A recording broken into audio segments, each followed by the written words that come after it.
Welcome to the world of science fiction stories, and don't forget to like, share, and subscribe my channel. Enjoy the listening.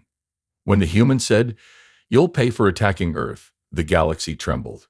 The sky above Earth had turned into a battlefield. Alien warships, massive and menacing, blotted out the sun as they descended from orbit. The Zeri had come not to negotiate, not to warn, but to conquer. Their plasma cannons rained fire upon cities, leveling buildings, turning streets into molten craters, and reducing humanity's monuments to dust. Across the world, governments fell into chaos, scrambling to mount a defense against the overwhelming force. The Zeri had expected submission. They had conquered 100 worlds before, each one folding under their technological superiority. They assumed Earth would be no different. They were wrong. Amidst the rubble of New York, a lone soldier stood. His face was smeared with dirt and blood, his combat armor scorched from the fires of battle. His rifle, though battered, was still gripped tightly in his hands. The last remnants of his unit lay broken around him, their bodies strewn across the shattered concrete. He was alone, outnumbered, and surrounded by towering alien warriors. A Zeri commander, standing nearly 9 feet tall, stepped forward. Its kitous exoskeleton glistened under the flickering lights of burning skyscrapers. It sneered in its guttural language, believing the human was too weak to fight back. But the soldier wasn't afraid. He spat blood onto the ground and wiped his mouth with the back of his hand. Then, through gritted teeth, he spoke words that would echo in history. "You dared attack Earth. Now you'll pay." His words weren't just a threat. They were a promise, and the Zeri would soon learn the terrifying truth about humanity. The resistance had begun. The first days of the invasion were a massacre, but humans didn't crumble. They adapted. The remaining armies across the world, once divided by borders and politics, now fought as one. Civilians became soldiers. Scientists turned their minds toward war. Factories that once made cars and computers now churned out weapons designed to exploit every weakness the aliens had. And their greatest weapon? Rage. The Zeri had never encountered anything like it. Most species they had conquered begged for mercy. They surrendered at the first sign of defeat. But humans? Humans fought even when they had nothing left. They didn't just defend, they hunted. In the ruins of Tokyo, a group of engineers hacked into the Zeri's own systems, turning their war machines against them. In the forests of Brazil, guerrilla fighters used their intimate knowledge of the land to ambush the invaders, striking from the shadows like ghosts. In the icy wastelands of Siberia, human snipers picked off commanders from miles away, their shots precise and merciless. And in the skies above Earth, surviving pilots waged a desperate aerial war, dodging alien lasers and missiles, pushing their outdated but resilient jets beyond their limits. The Zeri may have had superior technology, but humans had something even more powerful: determination. The lone soldier who had stood against the commander in New York wasn't forgotten. His defiance spread like wildfire. Videos of his last stand, of his words, "You dared attack Earth. Now you'll pay," were broadcast across every remaining human stronghold. He became a symbol, and soon Earth wasn't just fighting for survival. It was fighting for revenge. The tide of war was beginning to shift. The Zeri had expected a swift conquest. What they got was a war they weren't prepared to fight. For the first time in their history, they were afraid. The Zeri fleet, once an unstoppable force of conquest, found itself caught in a nightmare it couldn't understand. The humans refused to surrender. Every inch of Earth's soil was a battleground, every city a fortress, every ruined street a death trap. The Zeri had the numbers, the firepower, and the technology, but none of it seemed to matter. At first, they dismissed humanity's defiance as foolishness. They believed that crushing resistance was only a matter of time. But as days turned to weeks, that belief wavered. Then came the first true blow to their invasion. In the war-torn ruins of London, a squad of human engineers accomplished what no alien species had before. They captured a Zeri command ship. It wasn't just an act of rebellion. It was an act of war on a scale the Zeri had never encountered. Using reverse-engineered technology, human scientists worked around the clock to crack into the ship's systems. They learned the weaknesses of the Zeri fleet, dissecting their strategies, finding vulnerabilities no species had ever exploited before. And with that knowledge, the humans struck back harder than ever. Zeri battleships, once thought invincible, were suddenly falling from the sky. Their shields, once impenetrable, flickered and failed under precise human strikes. The same weapons they had used to rain destruction upon Earth were now being turned against them. For the first time, the Zeri were not the hunters. They were the hunted. The turning point came when Earth's resistance, now organized into a single global force, launched a counteroffensive in the United States. The Zeri had set up their primary war command center in Washington, D.C., believing that human leadership had been shattered. What they hadn't counted on was the sheer unpredictability of human ingenuity.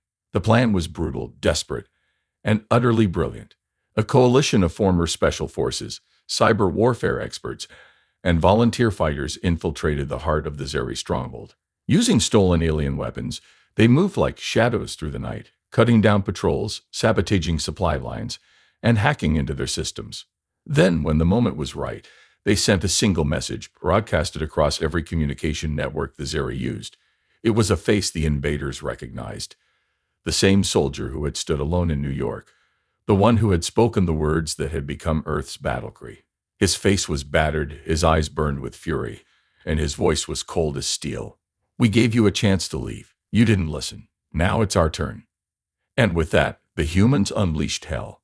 Explosions erupted across Washington, D.C. in a synchronized assault. Resistance fighters emerged from the shadows, wielding both human and alien weapons, tearing through Zeri ranks with terrifying efficiency.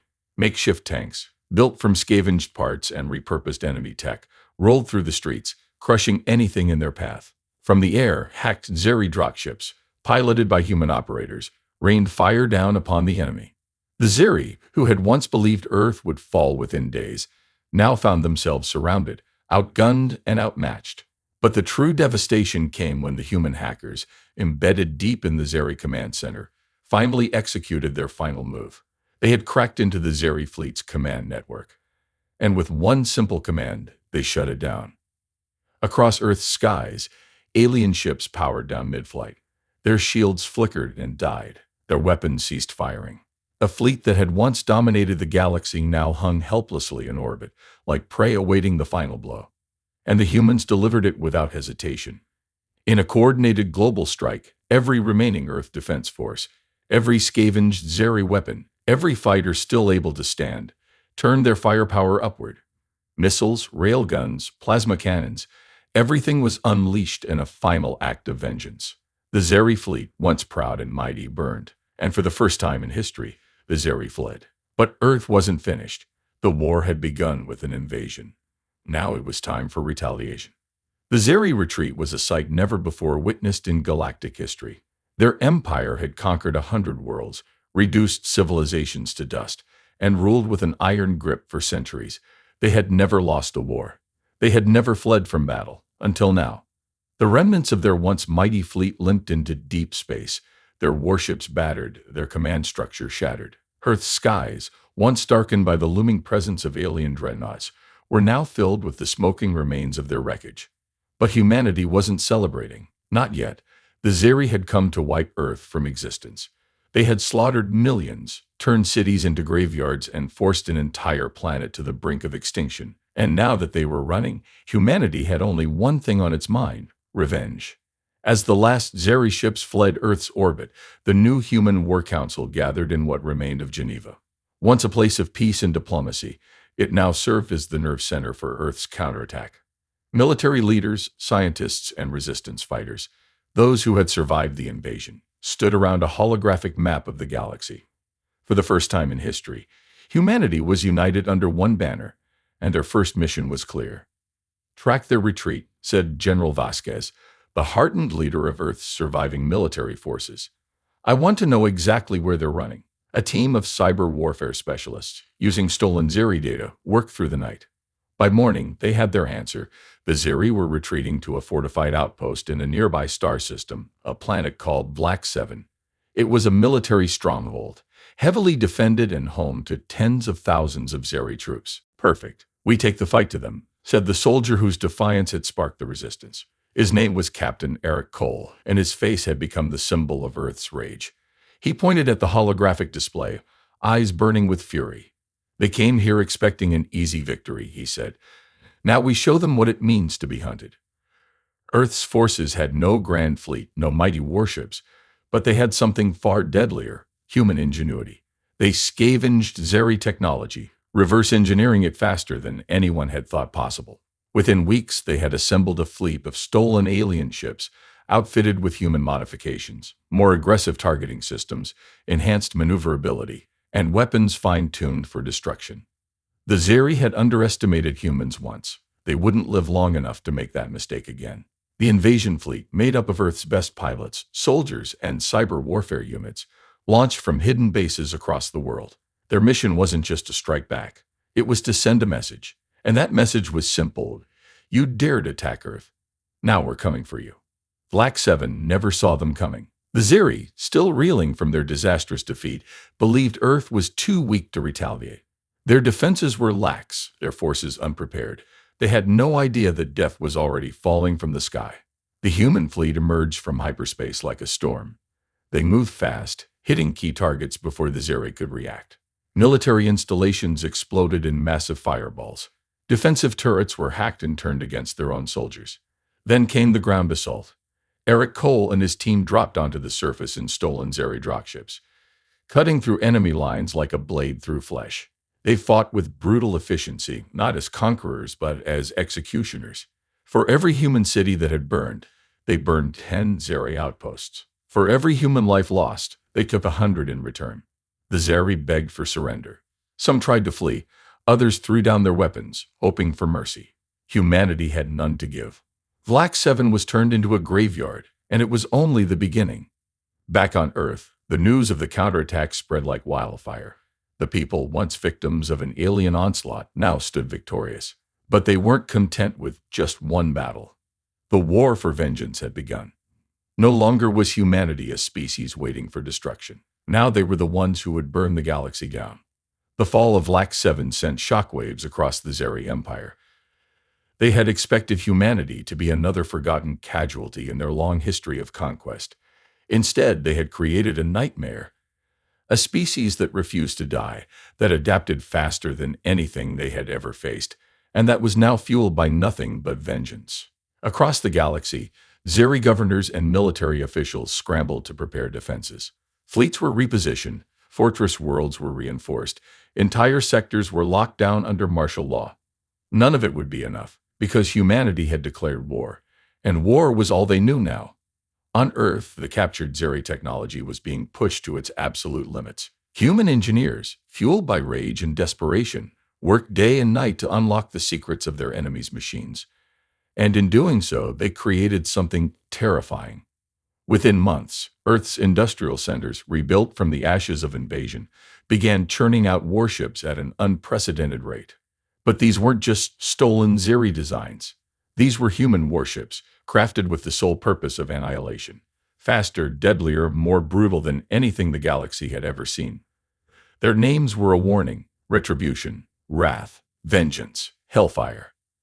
Each one a promise that the Zeri sins would be paid for in blood. And at the heart of this new fleet was a single ship, the largest, most fearsome warship humanity had ever built. Its hull was reinforced with scavenged Zeri plating. Its weapons were a mix of alien and human firepower. And its name was whispered like a prayer among Earth's soldiers: Judgment Day. Eric Cole stood on its bridge, staring out into the endless void of space. The war was far from over. The Zeri still held dozens of worlds under their rule, each one a reminder of the atrocities they had committed. "We take back what they stole," Cole said, his voice cold, his eyes burning. "We burned their empire to the ground." The officers around him nodded. There was no hesitation, no fear, because Earth had already suffered the worst the galaxy could throw at them. And now it was their turn to strike. The first target was Drus Prime, a key Zeri supply world deep within their empire. It was heavily fortified with orbital defenses and planetary shields that had stood untouched for centuries. The Zeri believed it to be impenetrable. They were wrong. The human fleet emerged from hyperspace like a hurricane. Unlike the Zeri, who fought with precision and calculated strategy, humanity fought with rage. They didn't just disable enemy ships, they tore them apart. They didn't just invade the planet, they razed it. Zeri forces tried to hold the line. They failed. For every human that fell, 100 Zeri died screaming. The battle lasted less than a day. By the time the sun set on Drus Prime, the Zeri flag had been torn down, and in its place stood something new: the symbol of Earth, the first conquered world of the human empire. Across the galaxy, word of humanity's retaliation spread like wildfire. Other species, once too afraid to resist the Zeri, began to rise up. Rebel factions launched uprisings on occupied worlds. Entire colonies declared independence. And at the heart of it all was Earth. The Zeri had started this war. Now humanity would finish it. The fall of Drus Prime was only the beginning. Humanity had tasted vengeance, and they would not stop until the Zeri Empire was nothing more than dust. Across the stars, human warships spread like wildfire. They struck with terrifying precision, appearing out of nowhere, dismantling Zeri defenses, and vanishing before reinforcements could arrive. The Zeri, once the undisputed rulers of the galaxy, were being hunted. Their strongholds burned, their fleets shattered. Their leaders, once arrogant and untouchable, were now fleeing like rats, desperately searching for a place to hide. But there was nowhere left to run, because humanity was coming. On the bridge of Judgment Day, Captain Eric Cole stood with his arms crossed, staring at the holographic map of the Zeri Empire. It was vast, stretching across hundreds of systems, but it was bleeding, and humans were the ones holding the knife. "What's the next target?" he asked, his voice cold, his fury controlled but ever burning. A young strategist pointed to a planet deep in Zeri-controlled space. Vorak, a major shipyard. "If we take it, they won't be able to replace their losses." Cole nodded. "Then we take it." And just like that, humanity's next assault began. Vorak was the lifeline of the Zeri military.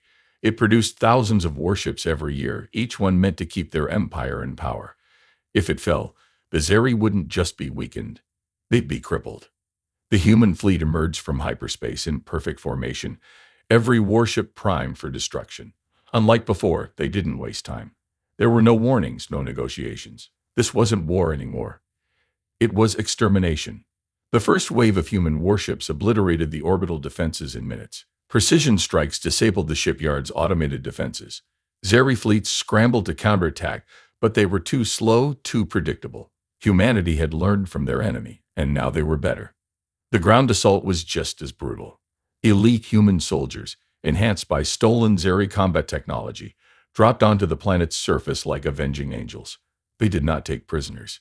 The Zeri, who had once enslaved and slaughtered weaker species without mercy, now found themselves on the receiving end of human wrath. Factories burned. Shipyards crumbled. Entire Zeri battalions were wiped out before they could even form a defense. By the time the battle was over, Vorak was nothing more than a wasteland of twisted metal and shattered bodies. And humanity had won again. The Zeri Senate, once a council of rulers who controlled the galaxy without fear, was now in a state of panic. Every time they regrouped, humans struck. Every time they prepared for a counterattack, humans outmaneuvered them. And worst of all, every time they begged for peace, humanity ignored them. Because Earth had not forgotten. They remembered the cities that burned, the millions who died, the families that had been wiped from existence. And they had sworn one thing: the Zeri would never get the chance to do it again. The war was reaching its final phase. There was only one place left to strike, the Zeri homeworld. It was time to end them. The Zeri homeworld, Zealous, had stood for millennia as the unchallenged heart of their empire. A plan of towering obsidian spires, endless military complexes, and palatial seats of power where the Senate had ruled the galaxy with an iron fist. It had never known war. Until now, because Earth had come for vengeance. The human fleet arrived in Zealous space like the wrath of a vengeful god. What was once a thriving system filled with Zeri warships and bustling trade routes was now a graveyard. Dozens of Zeri fleets, once meant to defend the Empire, had been annihilated in previous battles. Those that remained were a pale shadow of their former power, outnumbered, outgunned, and worst of all, afraid. And they had every reason to be, because the humans didn't come to conquer. They came to destroy. On the bridge of Judgment Day, Captain Eric Cole watched as his fleet moved into formation. Hundreds of human warships, some stolen from the Zeri and others built from the ruins of Earth, surrounded the planet like a noose tightening around its prey. The Zeri sent a desperate transmission, a plea for mercy. The Zeri never begged, and yet here they were. Cole stared at the incoming message, his jaw tightening. He could still remember the screams of New York, the bodies burned to ash in Tokyo. The Zeri hadn't asked for mercy when they came for Earth, so why should humans give them any? He shut the transmission off. "Commence orbital bombardment," he ordered, and the sky turned to fire. The Zeri homeworld had the strongest planetary shields in the galaxy. They lasted 4 hours before they collapsed. The first wave of human missiles turned their mighty spires into rubble. Plasma strikes shattered their golden palaces. Explosions tore through the streets where Zeri senators had once walked, believing they were untouchable. And then came the ground assault. Elite human soldiers wearing armor crafted from scavenged alien tech dropped into the cityscapes like harbingers of death. They moved like ghosts, their tactics precise, their weapons relentless. The Zeri military, once the terror of the galaxy, fought back with everything they had. It wasn't enough. For every human that fell, 100 Zeri died screaming. For every street they tried to defend, humans burned 10 of theirs in retaliation. This wasn't a battle, it was judgment. The Zeri Senate, the rulers of the Empire, made their final stand in the Grand Palace, the very heart of their dominion. They barricaded themselves behind walls of steel, surrounded by their finest warriors. They thought they could negotiate, that if they surrendered, they could save themselves. They still didn't understand. Humanity wasn't interested in peace. Cole led the final assault himself. His team breached the palace doors, cutting through Zeri guards like they were nothing. The senators, trembling, pleaded for their lives. They offered power. They offered wealth. Cole raised his rifle. "You dared attack Earth," he said coldly. Then he pulled the trigger, and the Zeri Empire died. The war was over. Zealous burned. The last of the Zeri fleets were destroyed. Their species, once the rulers of the galaxy, were now nothing more than scattered survivors running from the ghosts of the billions they had slaughtered. And humanity had won. But they had become something else in the process. They were no longer just survivors. They were now the new rulers of the stars. And the galaxy would never be the same again. The age of Earth had begun. The fires of Zealous burned for weeks. The once glorious capital of the Zeri Empire had been reduced to ash and ruin. Its towering spires, once symbols of power, were now nothing but crumbling skeletons under a sky choked with smoke. The last remnants of the Zeri people, those who had managed to survive, wandered through the ruins like ghosts. They had once ruled the stars. Now they were a broken, dying species, and Earth had made sure of it. On board Judgment Day, Eric Cole stood on the bridge, watching as the fires of the Zeri homeworld flickered below. His face, once filled with rage, was now stone cold. Victory should have felt like justice. Instead, it felt empty. "We did it," one of his officers said beside him. "We won." Cole exhaled slowly, his fingers tightening into fists. Had they really won? They had avenged Earth, yes. But in doing so, they had become something else entirely. Humanity was no longer the underdog fighting for survival. Now they were the new conquerors, and the galaxy would never forget it. The destruction of the Zeri Empire was complete.